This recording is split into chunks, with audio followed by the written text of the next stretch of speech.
Mi cabeça que de parte da Fundação Acolhida Profissional para muita tá orgulho, tá prazer para nós para sentar na mesa para nós coder também tá poner junto com o atleta ali, com o Biani Monteiro e o grupo de beisebol de Venezuela, para assim nós vamos preparar nós jovens, preparar o povo de Bonaire, preparar nossa infraestrutura, ajudar para nós mostrar nosso milhão cara na 2021, para o qual que trata beisebol.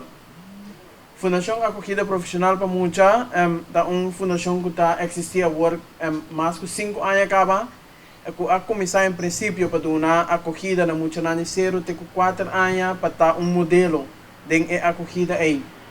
Um outro artigo depois em 2015 essa acabaram ampliar caminho com Fundação Acolhida Profissional para muita a tomar tarefa também para fazer a acolhida de muita de 4 para 12 anos depois de escola.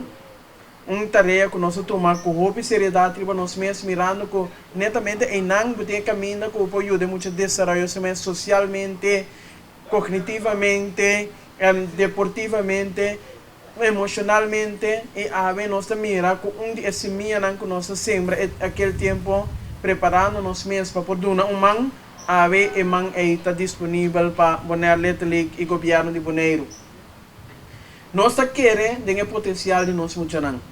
Nós queremos que na 2021 nós temos suficiente potencial para ganhar, para Bonaire 13 outro time na Bonaire e Bonaire su muchanan saca cara em grande.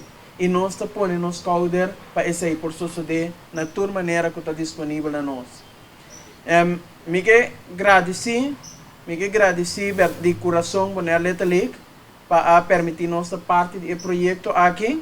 E me quer assim mesmo com DA de Lettering assim também quer sua chamada não somente no comércio, mas no pueblo de Bonaire em geral. Lá que nós vamos sostener o projeto aqui, não somente passamos em campeonato internacional na Bonaire, mas nós sostener o jovem de Bonaire, que também representa nós em essa aqui.